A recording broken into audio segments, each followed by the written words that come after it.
Assalamualaikum warahmatullahi wabarakatuh. Alhamdulillah wassalatu wassalamu ala Rasulillah nabiyina wa maulana Muhammadin ibni Abdillah wa ala alihi wa ashabihi wa man tabi'ahu bi ihsanin ila yaumil qiyamah amma ba'd. Ma'asyiral muslimin yang dirahmati Allah Subhanahu wa taala, segala puji syukur kita panjatkan kehadirat Allah Subhanahu wa taala yang telah memberikan berbagai macam kenikmatan kepada kita sehingga pada kesempatan siang hari ini kita kembali dipertemukan dalam majelis kajian kitab Bulughul Maram, khususnya terkait tema pengurusan jenazah atau Kitabul Janaiz. Pada kesempatan yang sebelumnya kita sudah mengkaji hadis yang ke-52 dan hadis yang ke-53 dari Kitabul Janaiz yang intinya mengandung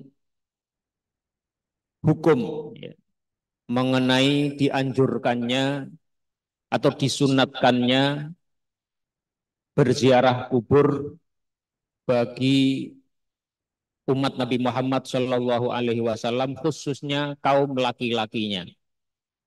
Nah, adapun terkait dengan hukum ziarah kubur bagi kaum perempuan, ini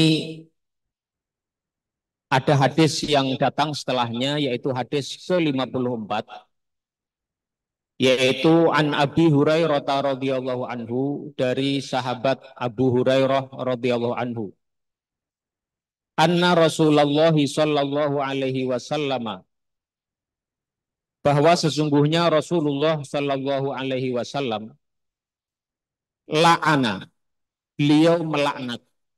Kata melaknat itu dari asal kata al-la'nu, ay at-tardu wal ib'adu an rahmatillah.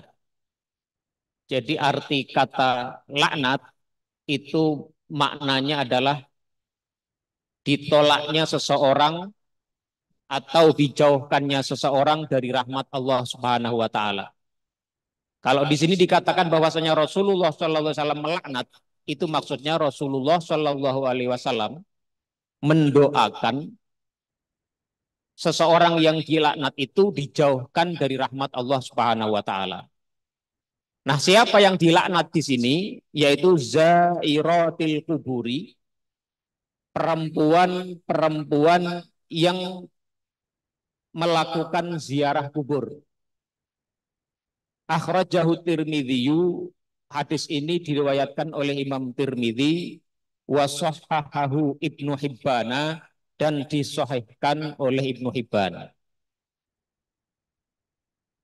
Nah, mungkin sekilas kalau kita baca tadi, ya, hadis ini berisi informasi bahwasanya Rasulullah Shallallahu Alaihi Wasallam melaknat atau mendoakan dijauhkan dari rahmat Allah bagi siapa? Bagi perempuan-perempuan yang berziarah kubur. Tapi tahan dulu, ya. Tahan dulu. Kita belum jelaskan nanti kandungan hukumnya bagaimana. Ya. Nah, hal pertama yang perlu kita catat, riwayat hadis zairatil kuburi itu diriwayatkan dengan beberapa riwayat. Riwayat yang pertama menggunakan kata zairatil kuburi, sebagaimana yang sudah kami bacakan, yang artinya kalau kita membacanya zairatil kuburi, artinya perempuan-perempuan yang melakukan ziarah kubur. Tetapi ada riwayat yang lain yang menggunakan bahasa yang mirip tapi berbeda, yang bunyinya, ya, bahwasanya Rasulullah SAW melaknat zawaratil kuburi. Nah, bedanya apa? Bedanya adalah kalau zairatil kuburi tadi, perempuan-perempuan yang berziarah kubur. Tapi kalau riwayat yang digunakan itu adalah zawaratil kuburi, itu dia berasal dari kata zawar, yaitu orang, ini menggunakan sighahnya sighah mubalaghah. Ya. Sesuatu yang menunjukkan berkali-kali. Jadi artinya Rasulullah Shallallahu Alaihi Wasallam itu melaknati perempuan-perempuan yang suka atau menjadikan ziarah kubur itu sesuatu yang dilakukan terus-menerus berulang-ulang. Ini.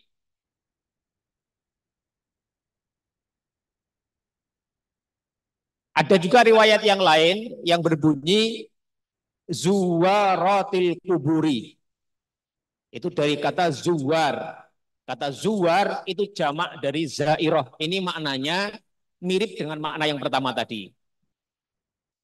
Nah, karena hadis ini, ya, yang pertama tadi diriwayatkan dengan beberapa lafaz yang berbeda, yang lafadznya itu atau perbedaan itu ada menjadi keywords atau kata kunci dari hadis ini sehingga menyebabkan para ulama berbeda pendapat dalam pengambilan hukum terhadap kandungan dari hadis ini. Nah, karena itu kalau kita lihat literatur para ulama bagaimana mendudukkan dan memahami hadis ini, para ulama terbagi ke dalam beberapa kelompok.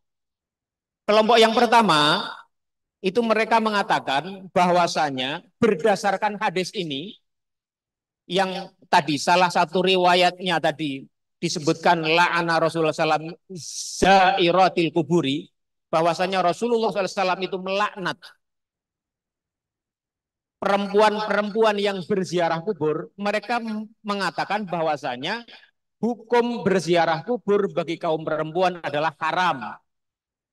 Mengapa haram? Karena mereka dilaknat oleh Rasulullah, didoakan untuk dijauhkan dari rahmat Allah Subhanahu wa taala. Ini ya. Dan ini adalah pendapatnya sebagian ulama dari baik dari mazhab Maliki, mazhab Syafi'i maupun Hanafi.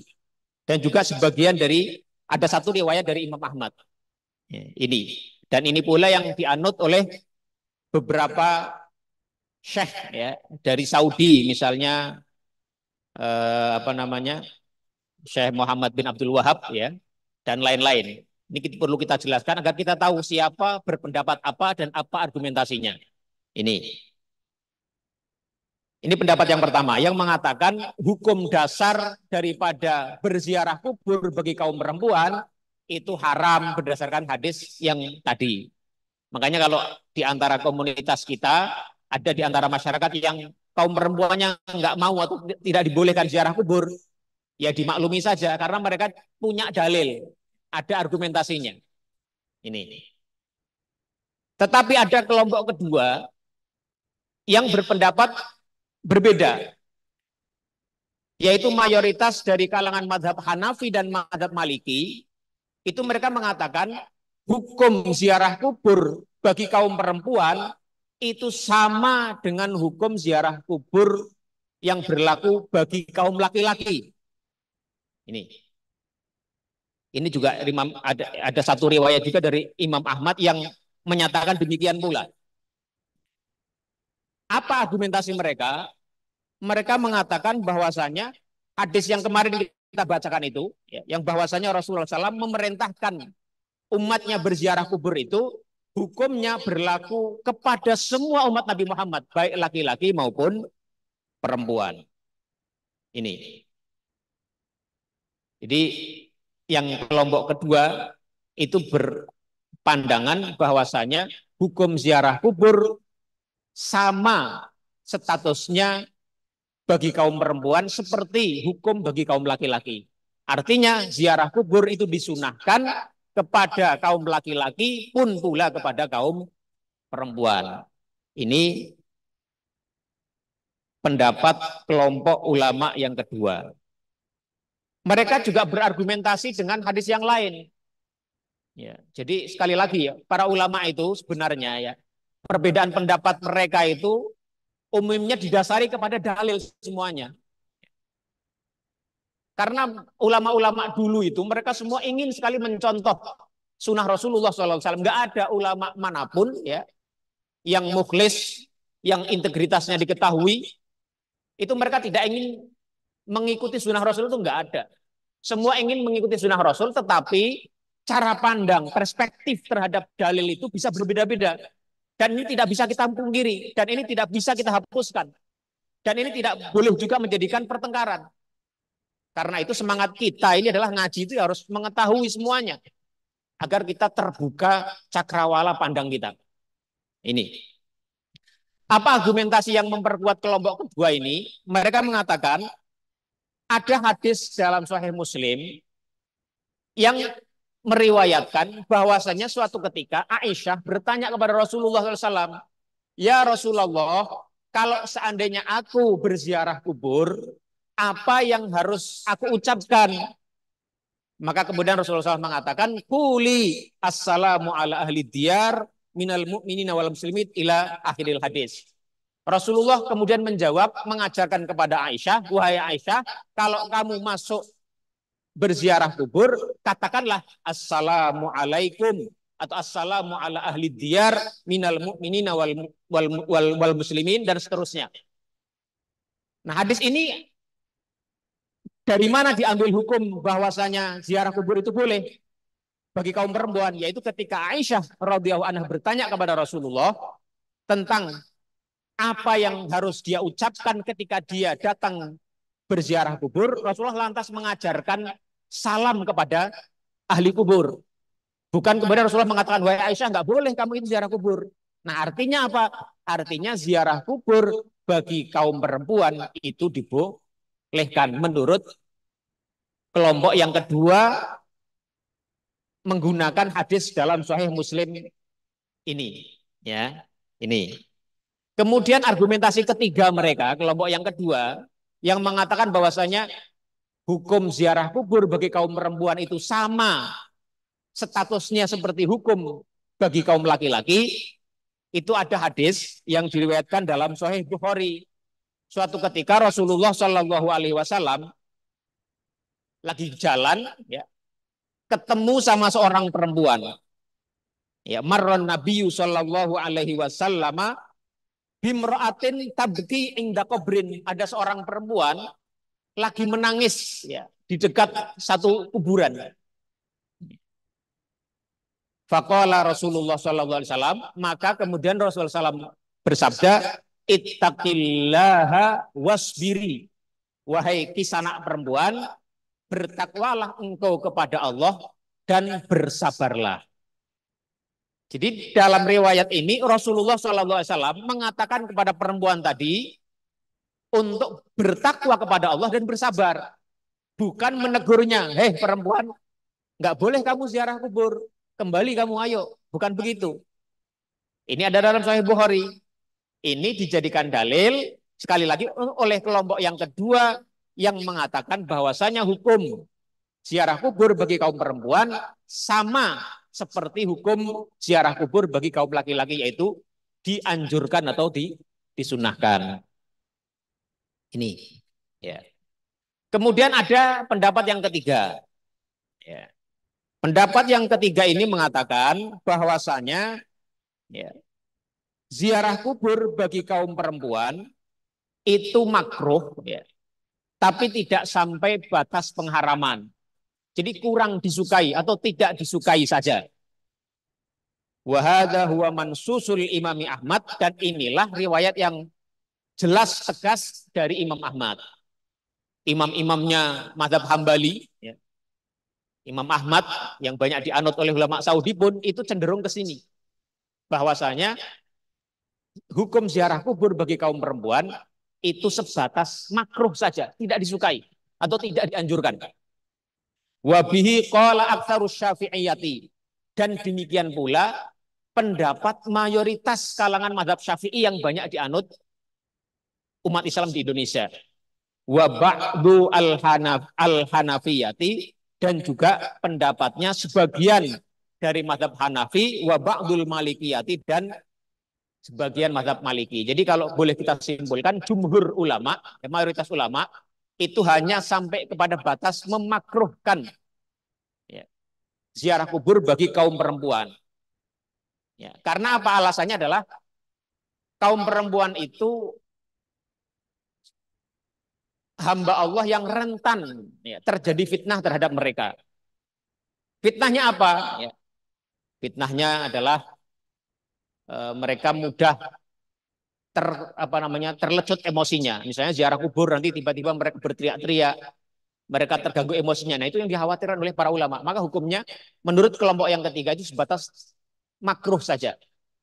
Tapi kalau dia aman dari itu semua, maka bisa kembali kepada hukum seperti kelompok yang kedua, yaitu dianjurkan. Karena itu lebih bisa mengingatkan atas kematian. Kalau kaum perempuan tidak diberikan pintu untuk ikut ziarah kubur, sayang sekali. Selama mereka aman dari fitnah ini.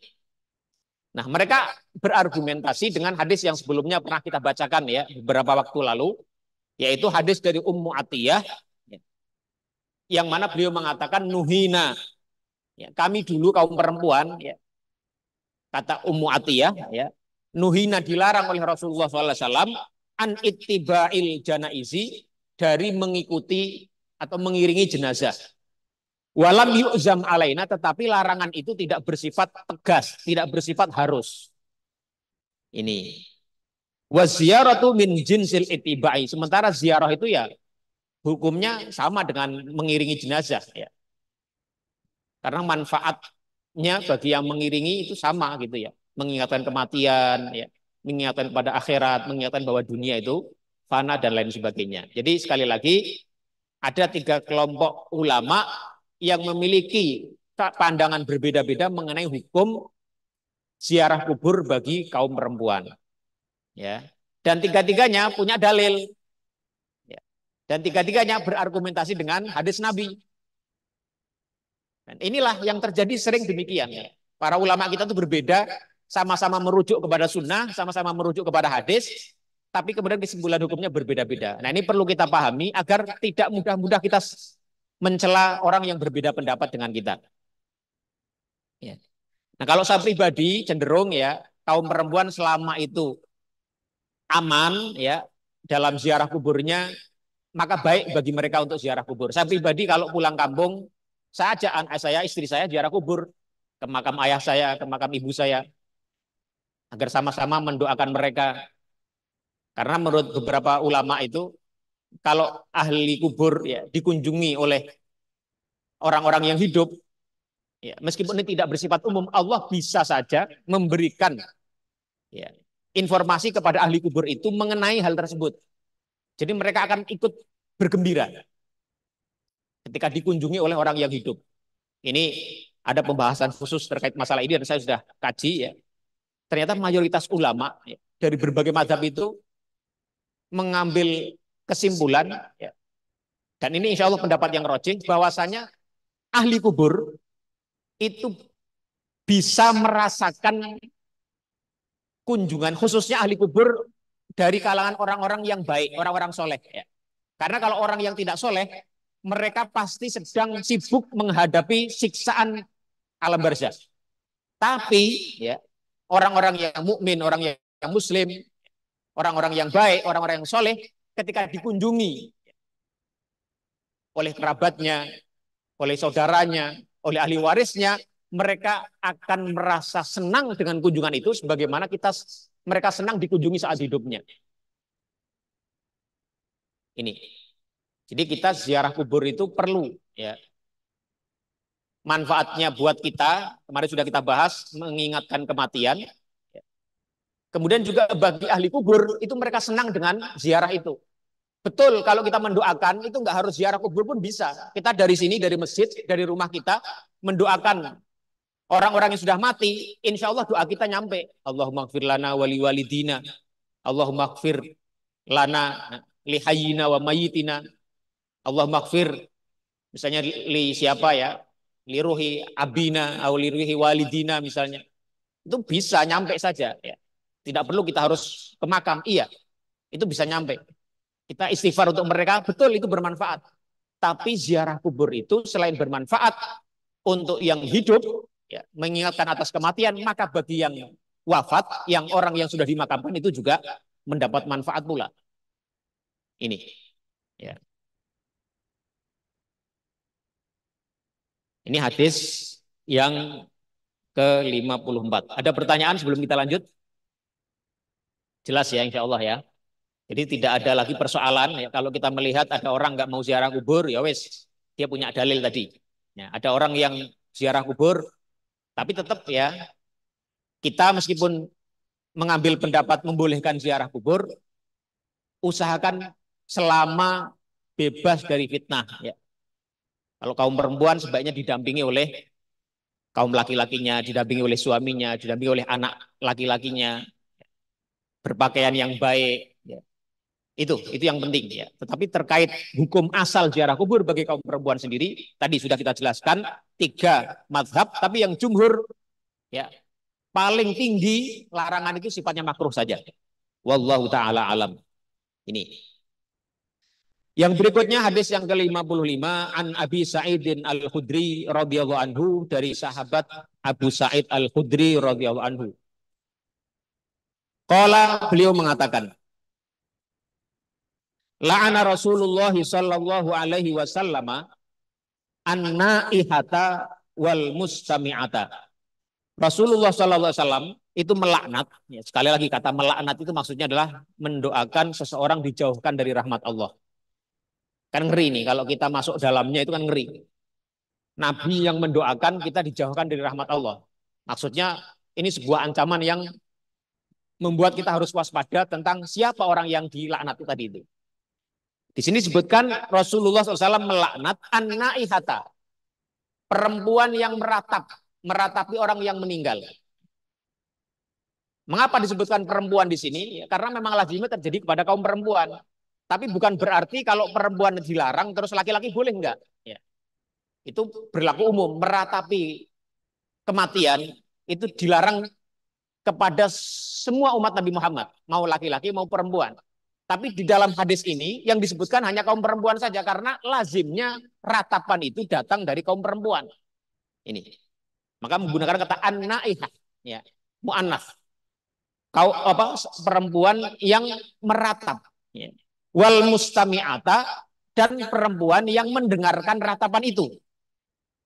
Ini akhrajahu Abu Dawud, diriwayatkan oleh Abu Dawud. Tapi problemnya adalah hadis ini riwayatnya dhaif. Ini. Tapi kemudian datang hadis yang berikutnya yang ke-56 wa an ummi Athiyyah radhiyallahu anha. Dari sahabat Ummu Atiyah radhiyallahu anha, qalat beliau mengatakan, akhadha alaina Rasulullah sallallahu alaihi wasallam alla nanuha. Rasulullah SAW mengambil baiat atau mengambil sumpah, mengambil janji atas kami kaum perempuan para sahabat saat itu. Mengambil janji untuk apa? Yaitu alla nanuha, agar kami tidak melakukan peratapan terhadap orang yang meninggal.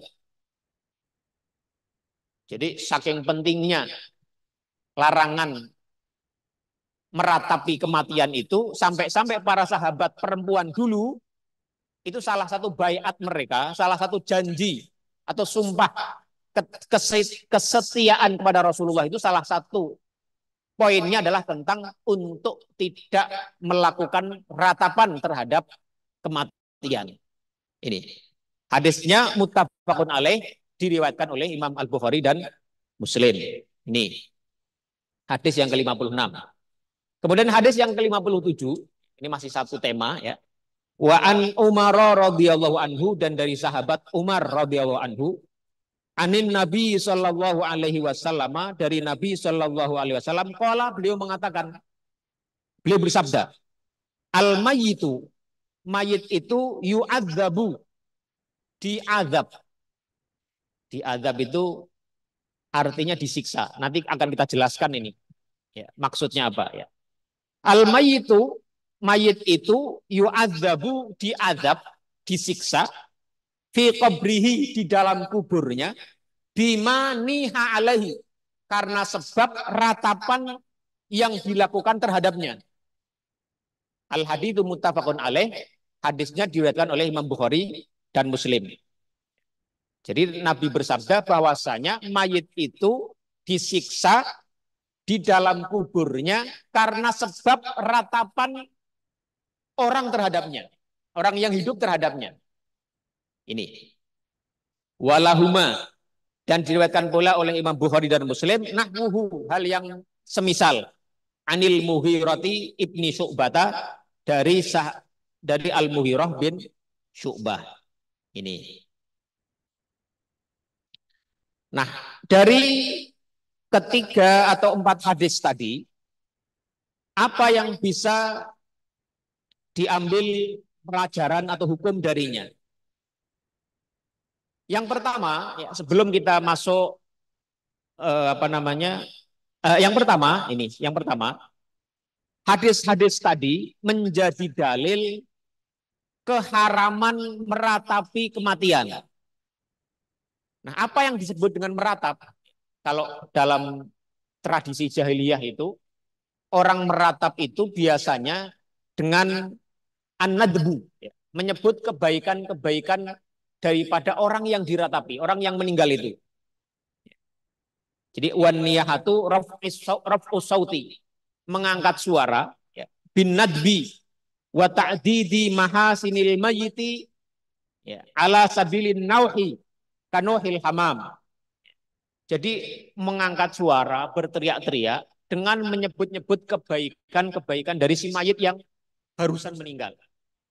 Misalnya kalau dalam beberapa riwayat itu disebutkan, misalnya ada seorang sahabat itu dulu, sahabat perempuan ya, yang meninggal itu dia menyebut kebaikan-kebaikan suaminya yang meninggal itu dengan mengatakan seperti wa jabala. Ya.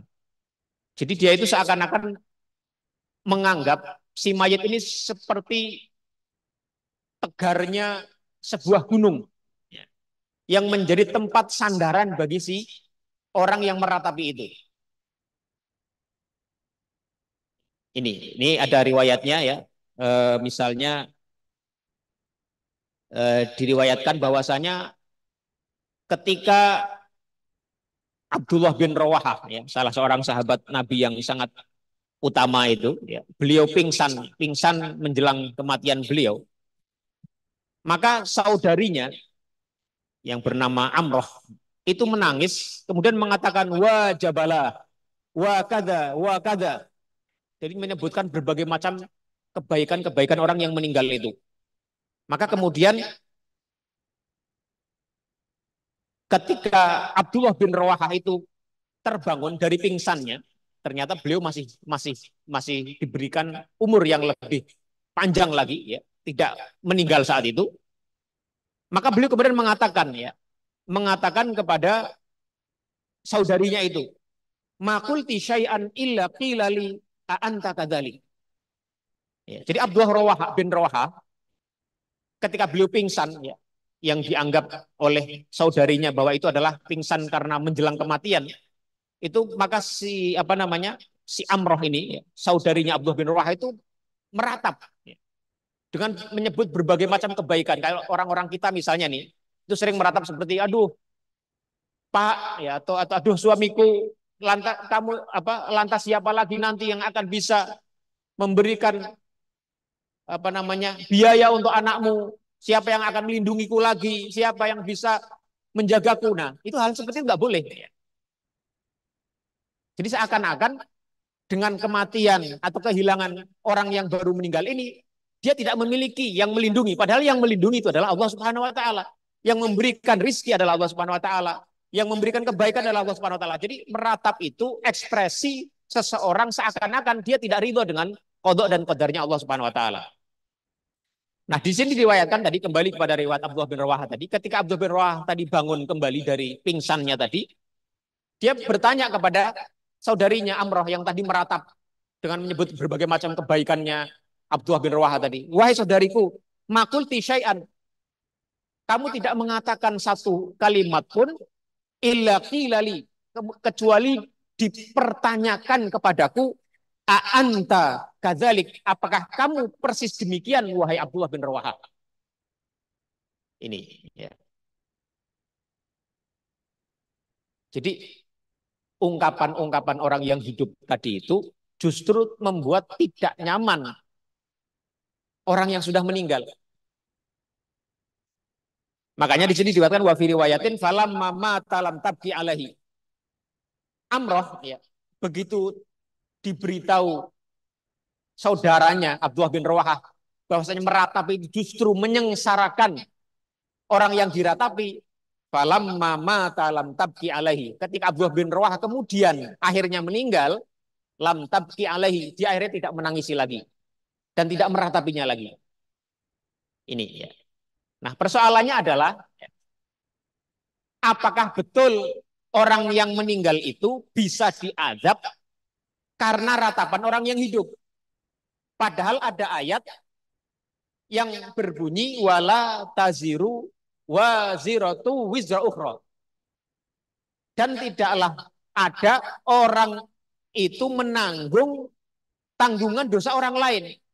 Kan yang berdosa itu orang yang meratap. Kok bisa orang yang diratapi itu disiksa dengan ratapan orang yang hidup? Ini kan menjadi problematik. Nah, ada sebagian ulama yang memberikan penjelasan.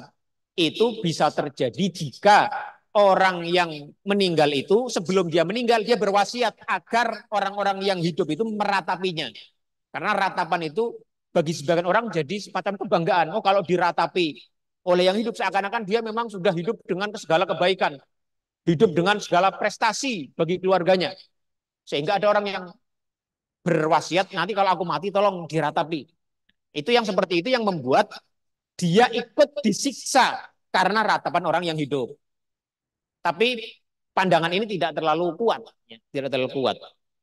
Nah, ada argumentasi para ulama lain yang lebih masuk akal dan lebih kuat argumentasinya yang mengatakan bahwasanya makna daripada mayit itu ya innal apa al mayyitu yu'adzabu fi qabrihi bimaniha alaihi tadi, bahwasanya mayit itu bisa diadab, bisa disiksa karena sebab peratapan orang yang hidup itu maksudnya adalah kata adab itu tidak berarti selamanya siksaan sebagai hukuman Allah kepada atas dosa seseorang, bukan. Itu seperti yang dipakai dalam hadis Rasulullah yang berbunyi innas safara qit'atun minal adab atau as-safaru qit'atun minal adab, bahwasanya safar bepergian ya, dari satu kampung ke kampung yang jauh, ke tempat yang jauh, ke tempat yang lain, itu adalah qit'atun minal adab, bagian dari adab. Itu maksudnya adalah bahwasanya safar itu, perjalanan jauh itu menyebabkan seseorang terbawa kepada kondisi yang tidak nyaman baginya. Jadi bukan maksudnya itu diazab dalam arti siksaan, bukan. Jadi sama seperti kita kalau melakukan perjalanan jauh itu pasti mendapati ketidaknyamanan yang tidak kita alami saat kita berada di rumah. Ke toilet kadang nggak nyaman, ya maaf ya, kadang buang air di rumah orang atau di hotel pun ada sebagian orang yang tidak merasa nyaman. Bahkan di tempat yang lebih mewah dari rumahnya sendiri pun banyak yang nggak nyaman. Itulah yang makna sabda Rasulullah bahwasanya safar itu, bepergian itu qit'atun minal adab, bagian daripada bentuk adanya adab, yaitu maksudnya adalah rasa tidak nyaman, rasa orang tersiksa. Nah, karena itu hadis yang menyebutkan bahwasanya orang yang mati itu tersiksa dengan ratapan orang yang hidup, itu mirip-mirip seperti kita orang yang hidup ya, tersiksa dengan tangisan bayi di samping kita. Kan kita kalau ada bayi menangis, itu kan kita merasa nggak nyaman, terusik, merasa terganggu, merasa tidak tenang. Itulah qit'atun minal adabnya di situ. Bentuk siksaannya itu adalah begitu. Bukan Allah memberikan siksa karena ada dosa yang dilakukan oleh orang yang diratapi itu. Bukan orang yang meratapi. Kalau orang yang meratapi jelas. Dia berdosa karena menyalahi larangan Rasulullah. Tetapi orang yang diratapi itu tidak disiksa dalam arti dihukum Karena wala taziru waziratu wizra ukhra. Seseorang itu tidak ada yang menanggung dosa orang lain, pada dasarnya begitu. Maka artinya ya, dia akan merasa tersiksa atau terganggu, terusik kenyamanannya karena ratapan orang yang hidup. Ini pemahamannya seperti itu, ya. Sama seperti kita ya, lagi enak-enak tidur gitu, tiba-tiba ada bayi yang nangis, ya. Baik di samping kita atau tetangga, tapi tangisan itu membuat kita tidak nyaman. Itulah azab yang dimaksud dalam sabda Rasulullah tadi, ya. Al mayyitu yu'adzabu fi qabrihi bima niha alaihi. Itu, ya. Ini. Nah, kembali ke masalah apa namanya? Masalah larangan meratap, ya. Tadi kita sudah jelaskan bahwasanya hadis-hadis yang 3 tadi atau 4 tadi itu menjadi dalil diharamkannya meratapi kematian atau meratapi mayit dengan mengangkat suara, berteriak-teriak, ya. Kemudian menyebut kebaikan-kebaikannya sehingga seakan-akan itu merefleksikan bahwa dia tidak ridho dengan qada dan qadar Allah Subhanahu wa taala. Dia tidak yakin bahwa Allah lah zat yang melindungi dia, zat yang memberinya rezeki, zat yang menentukan kehidupan dan kematian dan seterusnya. Gitu. Ini ya, ini para ulama sepakat kalau masalah ini tidak ada perbedaan pendapat. Ya, meratap kematian itu hukumnya haram. Ya. Dilaknat oleh Rasulullah Shallallahu Alaihi Wasallam. Ini. Kemudian yang berikutnya hadis-hadis tadi juga menjadi dalil bahwasanya mendengarkan ratapan itu juga dilarang. Jadi kalau ada orang yang meratap dari keluarga kita, ya, biasanya kaum ibu-ibu yang meratap itu, maka kewajiban kita memberitahu, ya, bahwa itu tidak boleh, bahwa itu haram. Kalau memang nggak bisa dibilangin ya sudah, sebaiknya kita menyingkir dari situ. Karena mendengarkan orang yang meratap itu sama dengan orang yang meratap.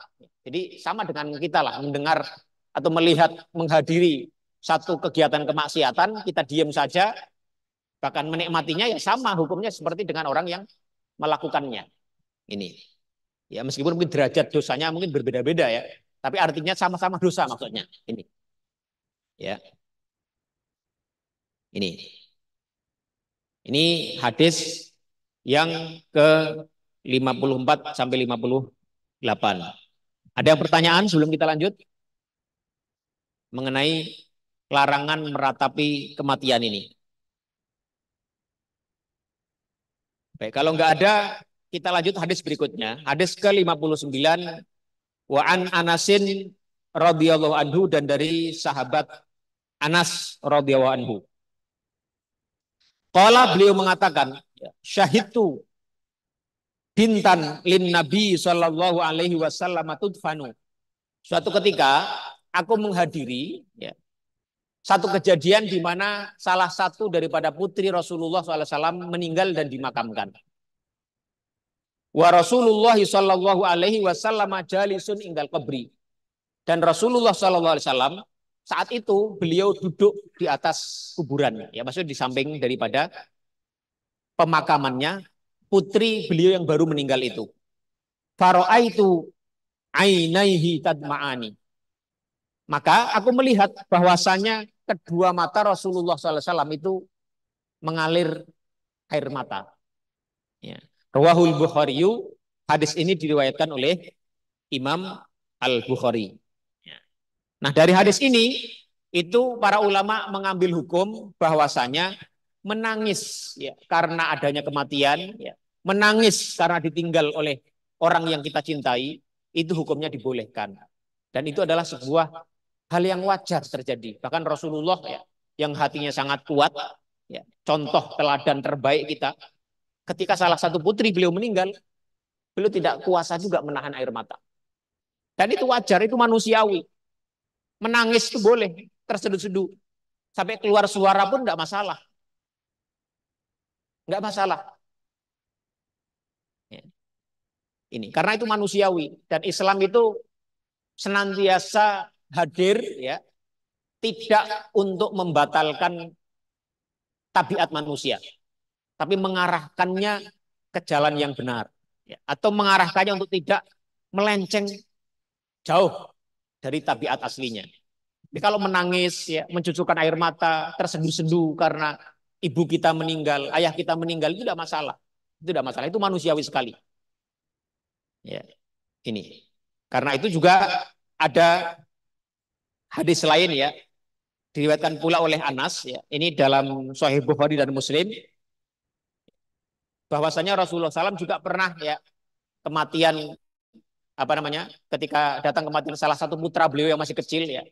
Para ulama berbeda pendapat, ada menyebut itu Ibrahim, ya. Ada menyebut Abdullah, tapi yang pasti adalah ketika putra beliau meninggal di waktu kecil pun, ada juga riwayat lain ini yang menyebutkan bahwa Rasulullah menangis, ya. Kemudian Rasulullah SAW bersabda, ya, ada yang diriwayatkan beliau mengatakan innal aina latadma'u wa innal qalba layahzanu, ya, wala naqulu illa ma yurdi rabbana, ya. Sesungguhnya mata itu bisa meneteskan air matanya, ya. Wa innal qalba layahzanu, dan bisa juga hati itu bersedih dengan kematian itu, ya. Tapi yang penting wala naqulu illa ma yurdi rabbana. Tapi yang paling penting adalah kita tidak mengucapkan sesuatu kecuali yang diridhoi oleh Allah Subhanahu wa taala.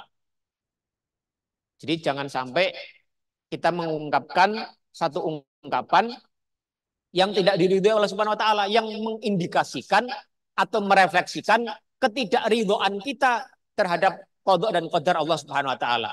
Tidak menunjukkan kerelaan kita atas takdir yang Allah tetapkan kepada kita. Itu karena lisan ini kan ekspresi hati. Itu. Jadi menangis pun keluar suara nggak ada larangan. Kecuali kalau perempuan, jangan sampai teriak-teriak, jangan sampai meluapkan suara yang mengganggu, apa namanya, menodai kehormatannya, jangan. Tapi terseduh-seduh menangis itu keluar suara itu boleh, nggak ada larangan. Dan itu wajar, manusiawi sekali. Ini yang penting itu tadi, jangan sampai kita mengucapkan sesuatu yang justru merefleksikan ketidakridhaan kita atau ketidaksabaran kita atas qada dan qadar dari Allah Subhanahu wa taala. Ini. Ada hadis lain juga yang melengkapi pemahaman kita terhadap hadis-hadis ini, yaitu hadis dari Ibnu Umar radhiyallahu anhu, bahwasanya Rasulullah SAW bersabda, "Innallaha la yu'adzibu bidam'il aini wala bihusnil qalbi." Sesungguhnya Allah tidak mengazab, ya, tidak menghukum. Dalam kaitan ini adalah menghukum karena ada apa namanya aktivitas yang disebutkan setelahnya. Tidak memberikan apa namanya sanksi, ya, kepada hambanya bidam aini karena sebab air mata belaka. Enggak. Air mata keluar itu enggak masalah, ya. Bukan dosa, bukan haram, enggak. Itu wajar, ya. Wala bihusnil qalbi, dan bukan karena sedihnya hati.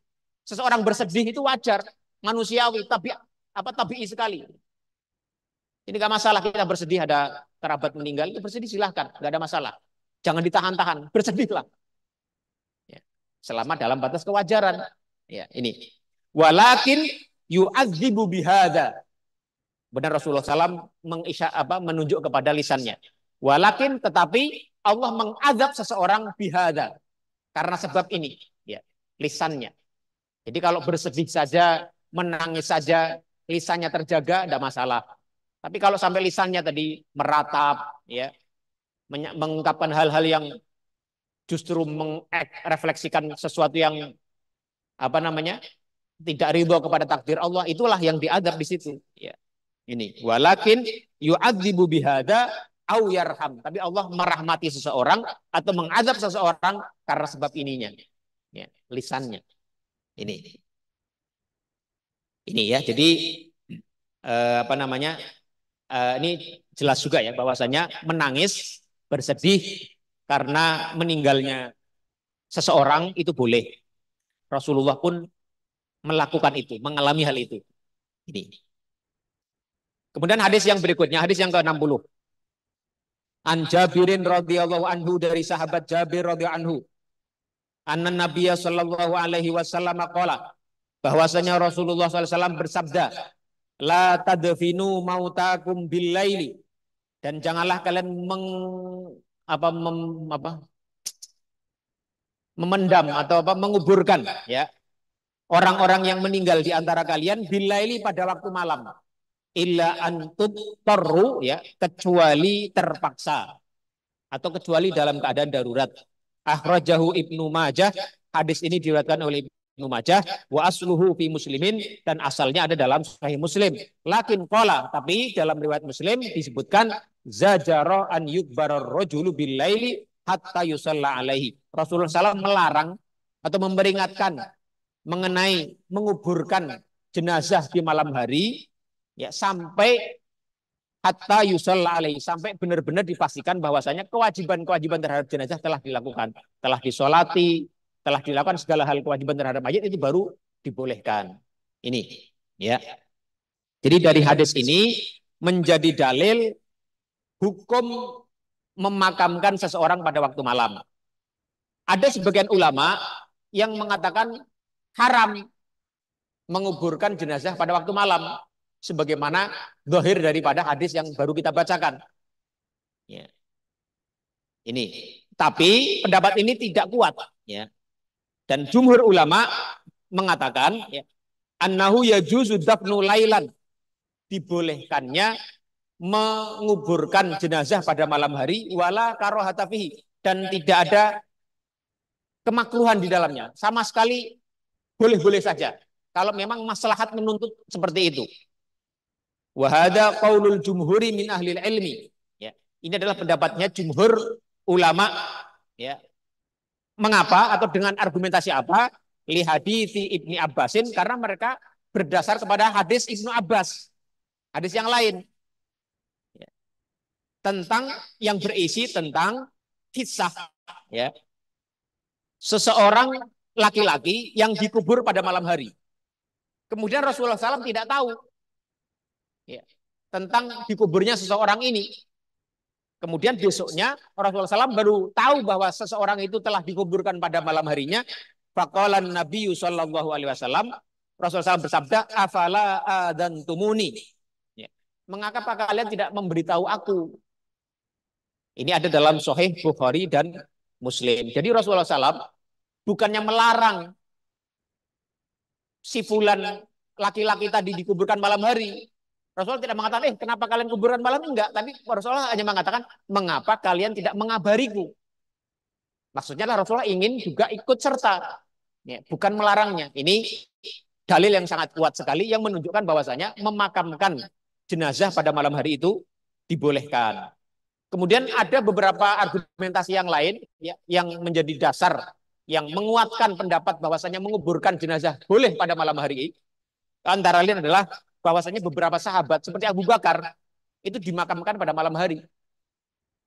Ya, itu artinya para sahabat saat itu semua sepakat ya, mengenai bolehnya memakamkan jenazah pada malam hari. Ya, wadufina. Ini dalam Sahih Bukhari juga, wadufina Abu Bakrin qabla subhi. Bahkan Abu Bakar itu dimakamkan pada malam hari menjelang subuh. Ini. Jadi intinya adalah memakamkan jenazah itu boleh dilakukan kapan saja selama ya, maslahat berpihak kepadanya. Kan pada dasarnya mau menguburkan jenazah itu sesegera mungkin ya. Kalau sudah dimandikan, sudah disolati, sudah selesai semua urusannya itu, ya silahkan segera dimakamkan. Kalau datang kesempatan itu malam hari, ya silahkan dimakamkan malam ini, nggak masalah. Dibanding harus menunda-nunda waktu yang panjang itu. Ya ini. Ya wahada kal ijma'i minas sahabati alal jawas. Ya.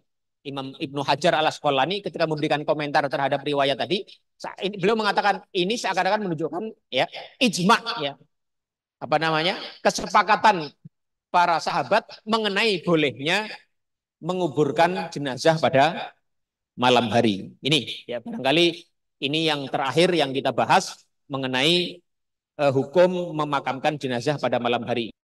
Silakan jika ada pertanyaan sebelum kita akhiri. Tidak ada? Baik, jika tidak ada, kita cukupkan saja kajian kita pada siang hari ini. Mudah-mudahan ada manfaatnya untuk saya pribadi dan para jamaah sekalian. Aqulu qauli hadza wa astaghfirullah li wa lakum wa sallallahu ala nabiyyina Muhammadin wa ala alihi wa sahbihi wa sallama tasliman katsira. Subhanakallahumma wa bihamdika asyhadu an la ilaha illa anta wa astaghfiruka wa atubu ilaik. Wassalamualaikum warahmatullahi